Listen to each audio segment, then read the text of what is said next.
Reaction comes into the murder trial that rocked the nation. What is cryptocurrency really all about?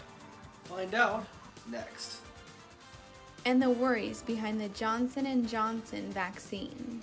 Update News starts now. From the School of Journalism and Mass Communications at San Jose State University, your source for what's happening with a fresh perspective on today's issues. You're watching Update News. Welcome to Update News. I'm Mickey Adams. And I'm Rachel Tate. Reaction is strong and swift to the verdict in the George Floyd case. It has been almost a year since George Floyd was murdered in broad daylight by police officer Derek Chauvin, who knelt on Floyd's neck for 9.5 minutes. President of San Jose State, Mary A. Papazian, released a statement the same day of the conviction stating, "For many of us, this moment is a relief, but also bittersweet. While justice was served, George Floyd's life was still taken from him." On April 20th, a verdict came in from the jury of the Chauvin trial, finding Chauvin guilty of second-degree murder, third-degree murder, and second-degree manslaughter. Joining us now to talk about the verdict is Jonathon Mendoza with NAACP Youth Branch. Jonathan, what are the reactions of the public? Well, I would say sort of what I've been seeing on social media is accountability, not necessarily justice, because justice would have been George Floyd still alive, still here, and the officer being charged with all of these at that same time. So I think this is a critical first step in accountability because, as we have seen throughout this pandemic, police violence just being out of control. So this is a first step into reform because it's much needed and overdue. How significant was the verdict when it was announced on Tuesday? Oh my God.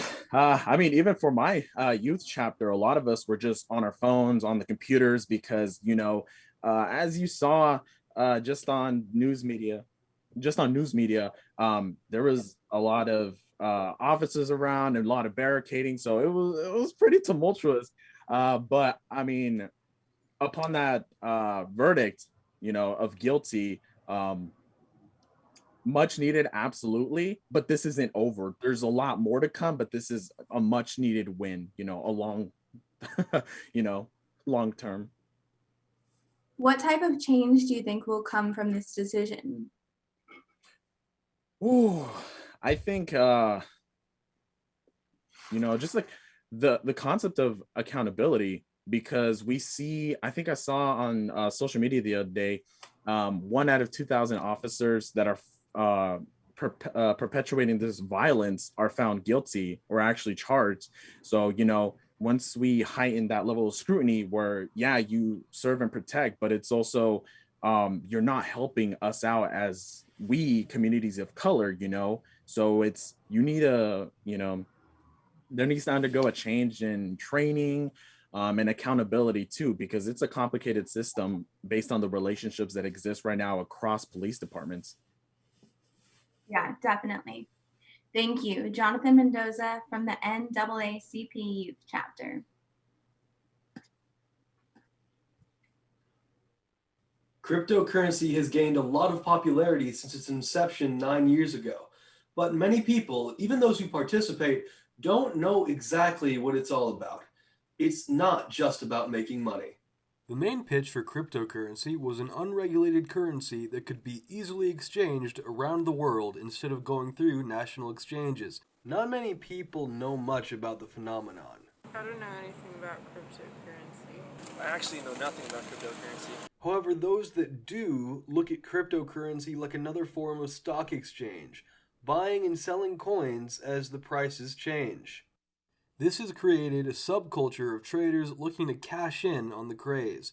Their constant buying and selling makes this marketplace much more volatile than traditional stocks, but being international makes up for it. Like, That's the problem with cryptocurrency. Like, you don't know how the wind is going to turn. The former joke currency Dogecoin is the most recent champion of the movement, drawing interest and profits for investors and onlookers. As soon as I started seeing more people get involved in it, more people talking about it, that's what got me to join the hype train. It jumped from a few cents per coin to about $0.50, which makes a big difference in large quantities. This isn't all cryptocurrency is, however, as SJSU computer engineering professor Goke Saldamli can attest. Crypto was always, at least before cryptocurrencies, always secure communication, encrypted communication. It was only after Satoshi Nakamoto first implemented Bitcoin that similar encryption was used to secure money as well. It does this through blockchain technology, which acts as a ledger for any activity and keeps peer-to-peer transactions safe. It is because of this that Saldamli is more confident in the technology than the currency. Does this? What if other governments ban? What if? There are a lot of ifs on the the currency side, but on the technology side, there are no ifs. Despite this, the movement continues on, despite its direction not being what was intended. Only time will tell whether crypto will become the universal currency it wants to be, or if it remains an investor's paradise. SJSU President Pakazian announced today the university will require students, faculty, and staff to receive the COVID-19 vaccine in order to access the campus for the fall 2021 semester. Pfizer, Moderna, and the Johnson & Johnson are the approved vaccines that qualify for campus access. The Johnson & Johnson vaccine has now been paused for more than a week.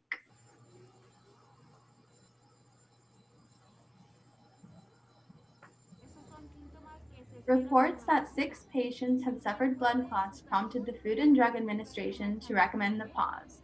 According to the Centers for Disease Control, clinical trials show the Johnson & Johnson vaccine is 66% effective preventing the virus. Experts say that the chances of blood clots occurring are very minimal. Those who are still within that time window of 1 to 2 weeks, even 3 weeks after their vaccine, shouldn't panic. It's extremely rare occurrence to date. There has been 6 cases out of 6.8 million doses. So it's one in a million. It was created not so long ago, and not many people have it. I'd say it's kind of surprising that they have a vaccine so fast. The vaccine is currently being studied to determine whether it could cause the blood clots. Doctors say if you develop severe headaches, swollen legs, shortness of breath, or abdominal pain, it is important to seek help. When we come back, Joshua Gilman will be here with a look at the weekly forecast. And the San Jose State tennis team is seeing a lot of success this season. Update News will be back right after this. Spartans, are you following how well women's tennis is doing this season? Answers up next. At San Jose State University, we discover who we want to be. For ourselves, for our families, for our communities. Different and unexpected. Begin here. At the heart of a transforming valley, in a city that is tough and beautiful. We are Spartans. What powers us changes our world.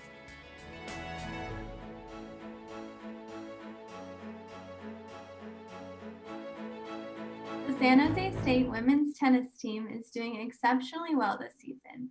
They returned to play a new season in January after a break of 349 days since last March. Shiri Murwaha is live in Cupertino with details. Shiri? Rachel, the players had no professional training under the lockdown, and the new season under the pandemic seemed full of challenges. The eight-player team, comprising old and new players, instantly clicked and developed a camaraderie as soon as they met. Senior player Savannah Sanders, playing her 4th season this year, says it was easy connecting with the junior players. When we met the freshmen for the first time, everyone clicked, and we were ready to just jump right in. One of the three freshmen, Irina Murdian, playing an undefeated season, 13-0, says many factors are responsible for her impeccable performance this season, like the support from her teammates and coach. Maybe believing is helping me and fighting till the end. And also the support from the teammates are so important. Women's tennis hasn't had such success since 2012. The head coach says this team is special and his job is to keep them ready for the match. Getting their mind and their body well rested for each match, and just trying to break it down one practice at a time, one match at a time. Murdian says the coach's encouraging words give her a lot of confidence. You are a part of this team and you need to fight for every match. And he's supporting all of us. The team is not just quarantined and training together, but spending quality time together, which helps them develop a strong bond. We spend a lot of time together, which is good for us. It feels like having our own little family. Sender attributes the success to the joint efforts of the whole team. Whenever a couple of people don't really have their day, the rest of the team steps it up, and that differs every match day. The well-connected team has 2 more conference matches to play this season and potentially could become the first in SJSU women's tennis history to remain undefeated. We're getting familiar and we know which will help another one and during the match too, so we can encourage them and motivate to fight till the end. The last 2 tennis matches at Las Vegas, Nevada this weekend will let us know if the team will end the season undefeated. Either way, it looks like history in the making. And now we have student meteorologist Joshua Gilman with the weather. Well, I always mention to watch out for those seasonal winds in the Bay Area. And now, Southern California experienced some gusty winds this week, and I was right in the middle of it. It was relieving that the winds weren't too intense, as no major fire outbreaks were reported, especially since the humidity was at about a 10% level. The conditions have been dry throughout this week in California, but that will change fairly rapidly as yet another low pressure system will move into the Bay Area, and most places will be receiving some rainfall. In April? Nice. All right, let's go ahead and take a look at the 5-day forecast now.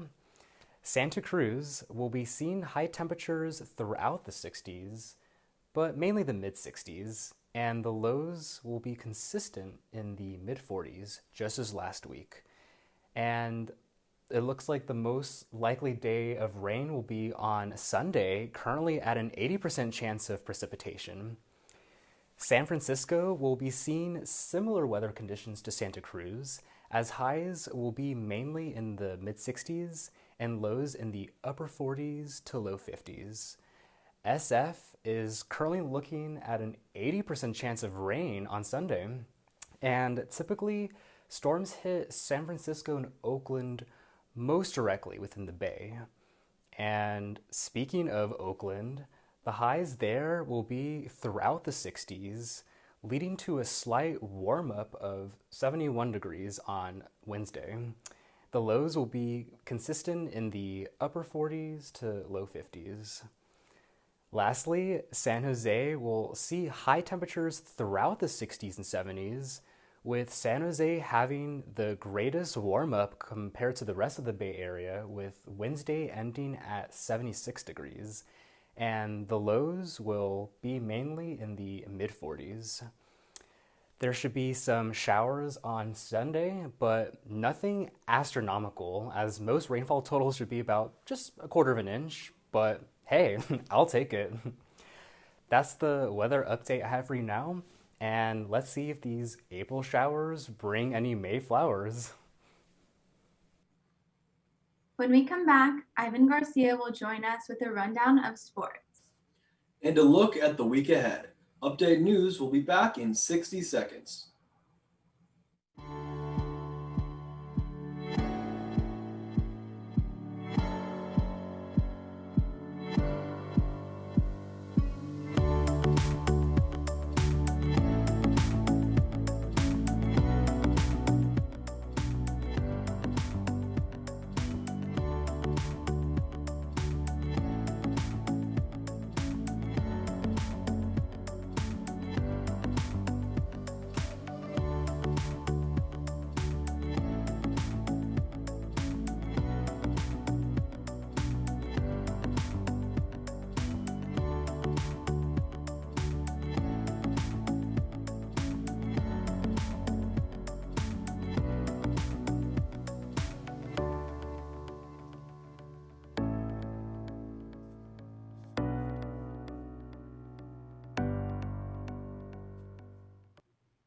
Now we have Ivan Garcia with sports. Ivan, how are things looking over there? Looking pretty good because Golden State Warriors, they're going to have fans. Fans will be able to cheer for their Golden State Warriors as they are making a push for the playoffs. The Warriors will start having fans on Friday at 35% capacity. Fans will have to show proof of a full vaccination or a negative COVID test within 48 hours before the game. With only 13 games left in the season, the Warriors will have to pull it together to make it to the playoffs. Stephen Curry has been on a hot streak that will hopefully lead them to the playoffs. Curry has scored 50-plus points 3 times this season, including a 62-point game in a win against the Portland Trail Blazers. No other player this season has more than one 50-plus point game. Curry broke Kobe Bryant's record for consecutive games with 30 or more points. Curry also broke the record for scoring 72 three-pointers in a 10-game span. Former San Francisco 49ers quarterback Alex Smith has announced his retirement from the NFL. Smith was drafted first overall by the 49ers in 2005. He spent 8 seasons with the Niners before they traded him to the Kansas City Chiefs at the start of the 2013 season. Smith spent his last few years on the Washington football team. During the 2018 season, Smith suffered a gruesome leg injury in Week 11 that led to a serious infection and caused Smith to fight for his life. Smith returned in the 2020 season where he would win the NFL Comeback Player of the Year. The SJSU men's basketball team has a new head coach. Tim Miles brings 24 years of head coaching experience and 399 wins to San Jose State. The 2014 Big Ten Coach of the Year led both Colorado State and Nebraska to the NCAA men's basketball tournament. With the new head coach, it brings hope to the SJSU basketball team that hasn't had a winning season since 2010.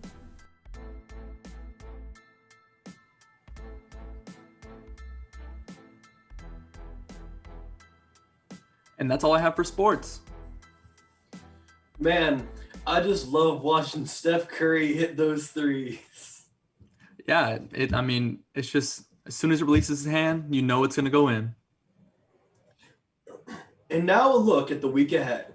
Join Mishwana Goman in a conversation regarding space, mapping, and indigenous sovereignty. And also on April 23rd, you can experience Nogaku and the meaning of ancient Japanese theater with dancing and funny stories. On April 24th at 7:30 p.m., you can watch Alone Together, a compilation of 8 short plays that reflect the moment of the quarantine lockdown. These are just a few things that you can do from the safety of your home. And that's it for this week's edition of Update News. For all of us here, thanks for joining us, and see you next week.